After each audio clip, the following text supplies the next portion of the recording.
ಆತ್ಮೀಯರೇ, ಶುಭವಾಗಲಿ ತಮಗೆ. ಸಿದ್ಧಾರೂಢರು ಜಾಗೃತ ದೇವರು. ತಾವು ಮನಸ್ಸಿನಲ್ಲಿ ಅಂದುಕೊಂಡದ್ದನ್ನು ಖಂಡಿತ ಈಡೇರಿಸುತ್ತಾರೆ. ಆದರೆ ಅದಕ್ಕಾಗಿ ತಮ್ಮಲ್ಲಿ ಶ್ರದ್ಧೆ ಮತ್ತು ಭಕ್ತಿ ಬೇಕಾಗಿದೆ. ಆದ್ದರಿಂದ ಸಿದ್ಧಾರೂಢರ ಈ ಚರಿತ್ರೆಯ ಬಗ್ಗೆ ಈ ಒಂದು ವಿಡಿಯೋದಲ್ಲಿ ಹೇಳುತ್ತಿರುವೆನು. ಆತ್ಮೀಯರೇ, ಸಿದ್ಧಾರೂಢರ ಕಥಾಮೃತವನ್ನು ಓದುವುದರಿಂದ ನಾನು ನನ್ನ ಆಸೆಗಳನ್ನೆಲ್ಲ ಈಡೇರಿಸಿಕೊಂಡಿರುವೆನು ಮತ್ತು ನನ್ನ ಜೀವನದಲ್ಲಿ ಶಾಂತಿ ನೆಮ್ಮದಿ ನೆಲೆಸಿದೆ. ಅದೇ ತೆರನಾಗಿ ತಾವೂ ಸಹ ತಮ್ಮ ಆಸೆಗಳನ್ನು ಈಡೇರಿಸಿಕೊಂಡು ನೆಮ್ಮದಿಯ ಜೀವನ ಸಾಗಿಸಬೇಕಾಗಿದೆ. ಅದಕ್ಕಾಗಿ ಅವರ ಮಹಾತ್ಮೆಯನ್ನು ತಿಳಿಯಲೇಬೇಕು. ಆ ಮಹಾತ್ಮೆಯನ್ನು ತಾವು ದಿನನಿತ್ಯ ಪಠಿಸಬೇಕು. ಇಲ್ಲವೇ ಕಥೆಯನ್ನು ಇನ್ನೊಬ್ಬರ ಬಾಯಿಂದ ಕೇಳಿದರೂ ಸಹ ತಾವು ಧನ್ಯರಾಗುತ್ತೀರಿ. ಈ ಒಂದು ಕೆಲಸವನ್ನು ನಾನು ಈ ವಿಡಿಯೋದಲ್ಲಿ ಮಾಡುತ್ತಿರುವೆನು. ತಾವು ಕೆಲಸ ಮಾಡುವಾಗಲೂ ಸಹ ಈ ವಿಡಿಯೋವನ್ನು ಕೇಳುತ್ತಾ ಹೋದರೆ ತಾವು ಮಾಡುವ ಕೆಲಸದ ಜೊತೆಗೆ ದೇವರ ಧ್ಯಾನ ಮಾಡಿದ ಹಾಗೆ ಆಗುತ್ತದೆ.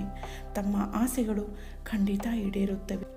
ಮೊದಲನೇ ಅಧ್ಯಾಯ ಕೇಳುವಾಗ ತಮ್ಮ ಆಸೆಗಳಾಗಲಿ ಅಥವಾ ಯಾವುದೇ ಒಂದು ಸಂಕಲ್ಪವನ್ನು ಮಾಡಿರಿ. ಅದು 56ನೇ ಅಧ್ಯಾಯ ಮುಗಿಯುವುದರೊಳಗಾಗಿ ತಾವು ಮಾಡಿದ ಸಂಕಲ್ಪ ಈಡೇರುತ್ತದೆ. ನಾನು ಮಾಡಿದ ಸಂಕಲ್ಪ ಸಹ ಈಡೇರಿವೆ. ಹಾಗೆಯೇ ತಮ್ಮ ಸಂಕಲ್ಪ ಸಹ ಈಡೇರುತ್ತದೆ ಅನ್ನುವ ಭರವಸೆ ನನಗಿದೆ. ಹಾಗಾದರೆ ದಿನಂಪ್ರತಿ ಒಂದೊಂದು ಅಧ್ಯಾಯಗಳನ್ನು ಕೇಳುತ್ತಾ ಹೋಗೋಣ. ಗ್ರಂಥ ಮಹಾತ್ಮೆ. ಶ್ರೀ ಗಣೇಶಾಯ ನಮಃ. ಶ್ರೀ ಗುರು ಸಿದ್ಧಾರೂಢಾಯ ನಮಃ.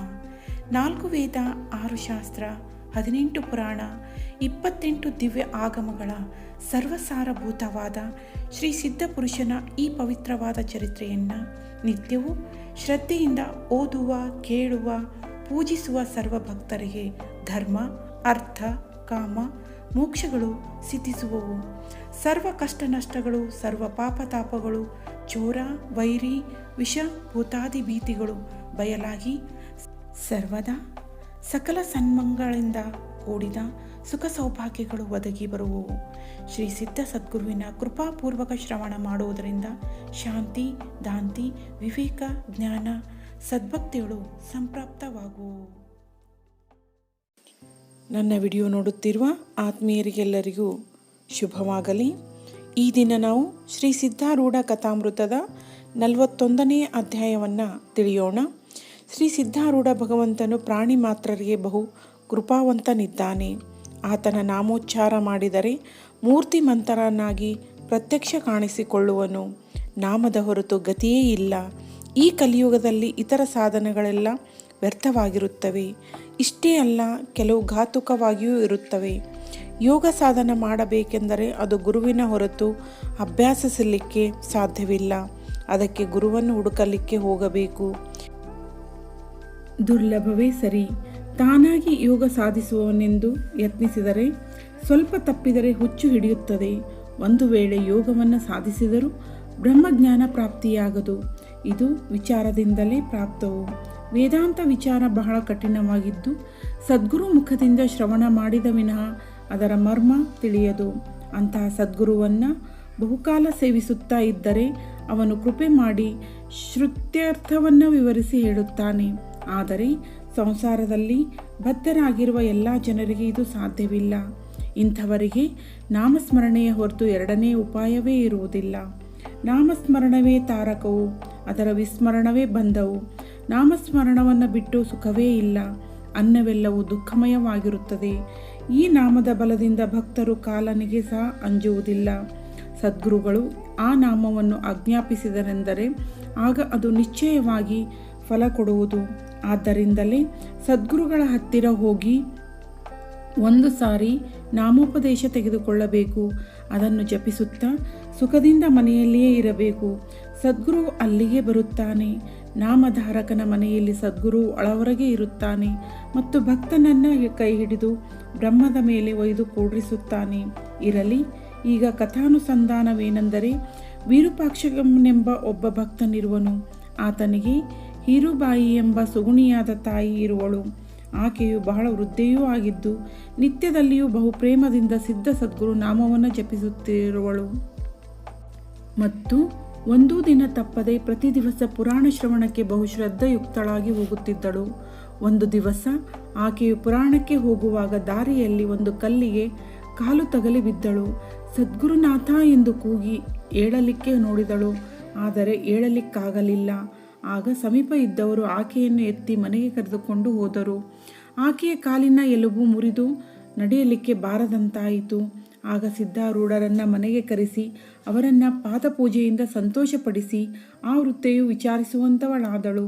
ಪುಣ್ಯ ಕಾರ್ಯಕ್ಕೆ ಹೋಗುವಾಗ ಈ ದುಃಖವು ಏಕೆ ಪ್ರಾಪ್ತವಾಯಿತು ಎಂಬುದಕ್ಕೆ ಶ್ರೀಗಳು, ನಿನ್ನ ಆಯುಷ್ಯವು ಮುಗಿದಿತ್ತು, ಆದರೆ ಪುರಾಣಕ್ಕೆ ಹೋಗುತ್ತಿದ್ದಿ ಎಂದು ಚಲೋ ಆಯಿತು, ನಿನ್ನನ್ನು ಸದ್ಗುರು ಅವರು ರಕ್ಷಿಸಿದನು ಎಂದು ಹೇಳಿ ಸಿದ್ಧಾಶ್ರಮಕ್ಕೆ ತೆರಳಿದರು. ಹೀರುಬಾಯಿಯ ಸರ್ವಕಾಲವನ್ನು ನಾಮಚಿಂತನೆಯಲ್ಲಿಯೇ ಕಳೆಯುತ್ತಿದ್ದಳು. ಕಾಲು ಮುರಿದು ಈ ಪ್ರಕಾರ ಆಕೆಯು ಮನೆಯೊಳಗೆ ಬಿದ್ದಿರುವಾಗ ತನ್ನ ಮಗನಾದ ವಿರೂಪಾಕ್ಷನಿಗೆ ಹೇಳುತ್ತಾಳೆ, ನಿತ್ಯದಲ್ಲಿ ನೀನು ಪುರಾಣವನ್ನು ಕೇಳಿ ಮನೆಗೆ ಬಂದು ನನಗೆ ಪುರಾಣ ಕಥೆಯನ್ನು ಸವಿಸ್ತಾರವಾಗಿ ಹೇಳತಕ್ಕದ್ದು. ಆಕೆಯ ಇಚ್ಛೆಯಂತೆ ವಿರೂಪಾಕ್ಷಪ್ಪನು ನಿತ್ಯ ಹೇಳುತ್ತಿದ್ದು, ಒಂದು ದಿನ ಮಾರ್ಕಂಡೇಯ ಋಷಿಯ ಕಥೆಯನ್ನು ಆಕೆಗೆ ಹೇಳಿದನು. ಮರಣಕಾಲದಲ್ಲಿ ಶೂಲಪಾಣಿಯನ್ನು ಚಿಂತಿಸಿದ ಮಾತ್ರದಿಂದ ಆ ದೇವನು ಬಂದು ಯಮನನ್ನು ಓಡಿಸಿದನು ಎಂಬ ಕಥೆಯನ್ನು ಕೇಳಿ ಹೀರುಬಾಯಿಯು, ಹಾಗಾದರೆ ನಮ್ಮ ದೈವತವಾದ ಸಿದ್ಧ ಸದ್ಗುರುವಿನ ಧ್ಯಾನ ಮಾಡಿದರೂ ಮರಣಕಾಲದಲ್ಲಿ ಆತನು ನಿಶ್ಚಯವಾಗಿ ಬಂದು ನನ್ನನ್ನು ರಕ್ಷಿಸುವನು ಎಂದು ತಿಳಿದು ಸದ್ಗುರು ನಾಮವನ್ನು ಅಂದಿನಿಂದ ಕ್ಷಣವಾದರೂ ಮರೆಯದೆ ನಿತ್ಯವೂ ಸದ್ಗುರು ರೂಪವನ್ನು ಹೃದಯದಲ್ಲಿ ಕಾಣುತ್ತಿದ್ದಳು. ಹೀಗಿರುತ್ತಾ ಒಂದಾನೊಂದು ದಿವಸ ಭೋಜನವಾದ ನಂತರ ಅಕಸ್ಮಾತ್ತಾಗಿ ಆಕೆಯ ಮಸ್ತಕ ಭ್ರಮಣವಾಗಲಾರಂಭಿಸಿತು. ಕೂಡಲೇ ಆಕೆಯು ತನ್ನೆದುರಿಗೆ ಇಬ್ಬರು ಭಯಂಕರ ಪುರುಷರು ನಿಂತಿರುವುದನ್ನು ಕಂಡಳು. ಅವರ ರೂಪವು ಉಗ್ರಾಣವಾಗಿದ್ದು ನಾಲಿಗೆಯು ಜೋತಾಡುತ್ತಿತ್ತು.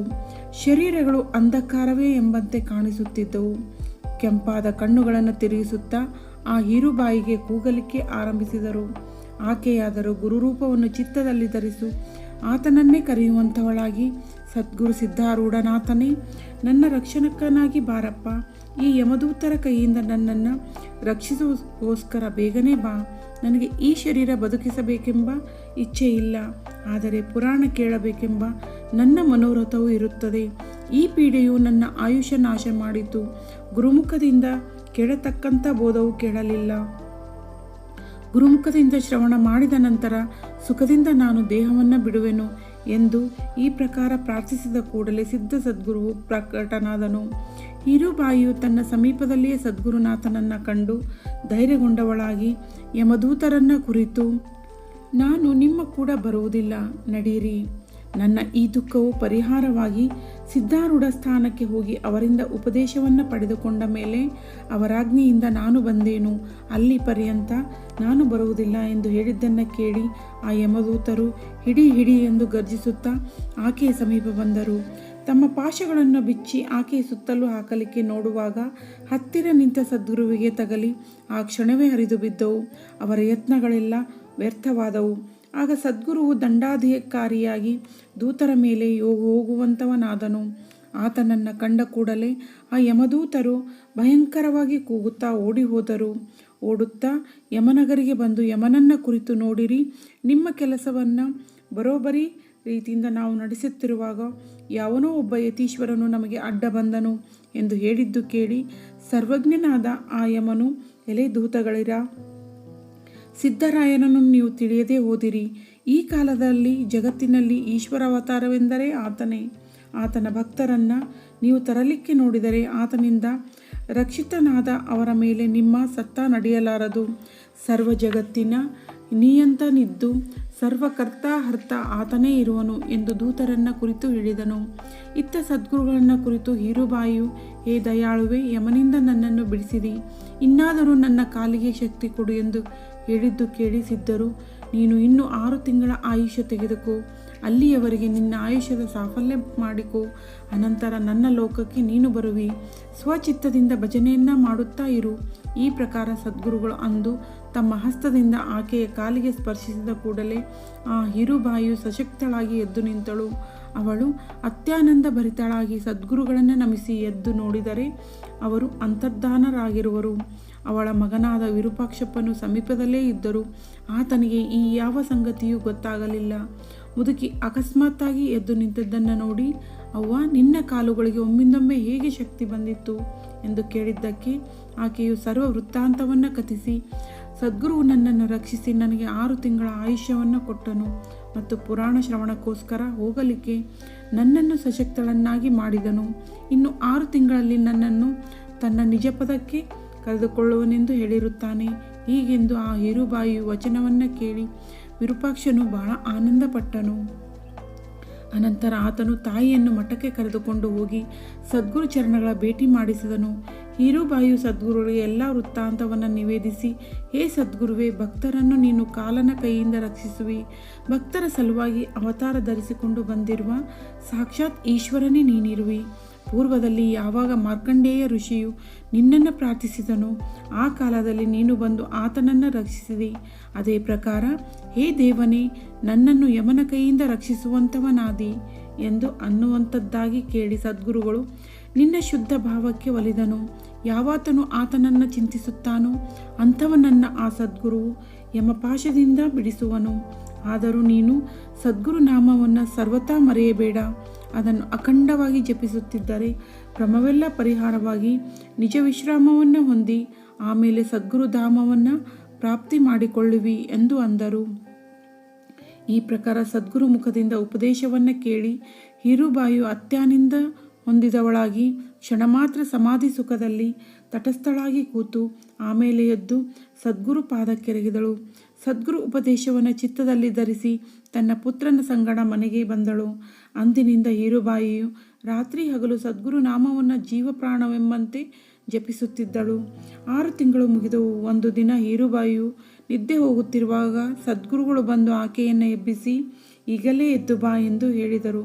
ಹೀರುಬಾಯಿಯು ಎದ್ದು ನೋಡುವಾಗ ಸದ್ಗುರುಗಳ ಮುಖದ ಮೇಲೆ ಅದ್ಭುತ ತೇಜಯುಕ್ತವಾಗಿಯೂ ಅತಿ ಸುಂದರ ಸ್ವರೂಪ ಉಳ್ಳವರಾಗಿಯೂ ಇರುವುದನ್ನು ಕಂಡಳು. ಅವರ ಸಮೀಪವೇ ರತ್ನ ಖಚಿತವಾದ ಮತ್ತು ದೇವದೀಪ್ಯಮಾನವಾದ ದಿವ್ಯ ವಿಮಾನವನ್ನು, ಅದರ ಮೇಲೆ ಸದ್ಗುರು ಸಮಾನವುಳ್ಳ 2 ಪುರುಷರನ್ನು ಕಂಡಳು. ಹೀರುಬಾಯಿಯ ಹಸ್ತವನ್ನು ಹಿಡಿದು ಸದ್ಗುರುಗಳು ವಿಮಾನದಲ್ಲಿ ಕೂಡಿಸಿದರು. ಆಗ ಆಕೆಗೆ ಆಗಿರುವ ಆನಂದವನ್ನು ವರ್ಣಿಸಲಿಕ್ಕೆ ಶ್ರುತಿಶಾಸ್ತ್ರಾದಿಗಳಿಗೆ ಸಹ ಅಸಾಧ್ಯವು. ಅಂತ ಈ ಆನಂದದೊಳಗೆ ಲೀನಳಾಗಿ ಪುತ್ರ ಪೌತ್ರಾಧಿಕರನ್ನು ಸಹ ಮರೆತು ಬಿಟ್ಟಳು. ತನ್ನ ಮನುಜತ್ವವನ್ನು ಮರೆತ ಆಕೆಯ ಚಿತ್ತವು ಪ್ರಕಾಶವನ್ನು ಕಂಡು ಸಿದ್ಧಾರೂಢ ಎಂಬ ನಾಮವನ್ನು ಉಚ್ಚರಿಸಿದ ಕೂಡಲೇ ಆಕೆಯ ಪ್ರಾಣವು ಹೋಯಿತು. ಆ ಕ್ಷಣವೇ ಆ ಪ್ರಕಾಶವು ವಿರೂಪಾಕ್ಷನಿಗೆ ಕಾಣಿಸಿತು.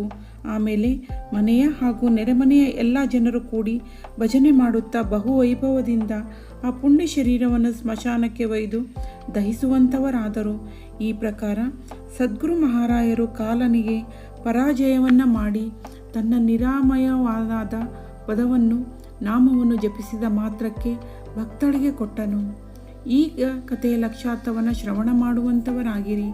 ಹೀರುಬಾಯಿ ಎಂಬ ಮುಮುಕ್ಷು ಜೀವನವು ಬೋಧವೆಂಬ ಪುರಾಣ ಕೇಳಲಿಕ್ಕೆ ಹೋಗುವಾಗ ಪ್ರಾರಬ್ಧ ಭೋಗವು ಅಡ್ಡ ಬರುವಂಥದ್ದಾಯಿತು. ವೈರಾಗ್ಯವೆಂಬ ಕಾಲಿಗೆ ಮೋಹವೆಂಬ ಕಲ್ಲು ತಗಲಿ ಅಭಿಮಾನ ಗೃಹದಿಂದ ಹೊರಬೀಳಲಾಗದೆ ಬೋಧ ಶ್ರವಣಕ್ಕೆ ಪ್ರತಿಬಂಧಕವಾಯಿತು. ಆದರೆ ವಿವೇಕವೊಂದು ಉಳಿಯಿತು. ಆ ವಿವೇಕದ ಬಲದಿಂದ ಸ್ವರೂಪಾಕಾರ ವೃತ್ತಿ ಎಂಬ ನಾಮಸ್ಮರಣೆ ಮಾಡುತ್ತಿರುವಾಗ ಕ್ರೋಧ ಲೋಭಗಳೆಂಬ 2 ನಿರ್ದಯರಾದ ಯಮದೂತರು ಅಕಸ್ಮಾತ್ತಾಗಿ ಬಂದರು. ಜೀವನಿಗೆ ಅವರು ನರಕಕ್ಕೆ ಒಯ್ಯಲಿಕ್ಕೆ ಬರುತ್ತಿದ್ದು ಅವರನ್ನು ನೋಡಿ ಜೀವನು ಸ್ವರೂಪಾಕಾರ ವೃತ್ತಿ ಮಾಡಿದ್ದರಿಂದ ಅವರು ಭಯಗ್ರಸ್ತರಾಗಿ ಓಡಿ ಹೋದವರು ತಿರುಗಿ ಬರಲೇ ಇಲ್ಲ. ಸ್ವರೂಪವೆಂಬ ಸದ್ಗುರುವಿನಲ್ಲಿ ಐಕ್ಯವಾಗಲಿಕ್ಕೆ ಜೀವನಿಗೆ ಷಟ್ ಸಂಪತ್ತಿ ಎಂಬ 6 ತಿಂಗಳು ಬೇಕಾಗಿರುತ್ತದೆ. ಅವು ಪೂರ್ಣವಾದ ಮೇಲೆ ಸದ್ಗುರುವು ಬಂದು ಜೀವಶೇರೈಕ್ಯವನ್ನು ಮಾಡಿಸಿಬಿಟ್ಟನು. ಈ ಪ್ರಕಾರವಿರುವ ಐಕ್ಯತೆಯ ಕಥೆಯನ್ನು ಯಾವಾತನು ಶ್ರವಣ ಮಾಡುವನು ಆತನು ಸದ್ಗುರು ಕೃಪೆಯಿಂದ ಷಡ್ರಿಪುಗಳನ್ನು ಜಯಿಸಿ ಶಿವೈಕ್ಯವನ್ನು ಹೊಂದುವನು ಎಂಬಲ್ಲಿಗೆ ಶ್ರೀ ಸಿದ್ಧಾರೂಢ ಕಥಾಮೃತದ ಶ್ರವಣ ಮಾತ್ರದಿಂದ ಸರ್ವ ಪಾಪಗಳನ್ನು ಭಸ್ಮ ಮಾಡುವಂಥ ಅತಿ ಮನೋಹರವಾದ ಈ 41ನೇ ಅಧ್ಯಾಯವನ್ನು ಶಿವದಾಸನು ಶ್ರೀ ಸಿದ್ಧಾರೂಢ ಸದ್ಗುರುಗಳ ಚರಣಾರವಿಂದಗಳಲ್ಲಿ ಅರ್ಪಿಸಿರುವನು. ಆತ್ಮೀಯರೇ, ಮುಂದಿನ ವಿಡಿಯೋದಲ್ಲಿ ಶ್ರೀ ಸಿದ್ಧಾರೂಢ ಕಥಾಮೃತದ 42ನೇ ಅಧ್ಯಾಯವನ್ನು ತಿಳಿಯೋಣ. ಧನ್ಯವಾದಗಳು.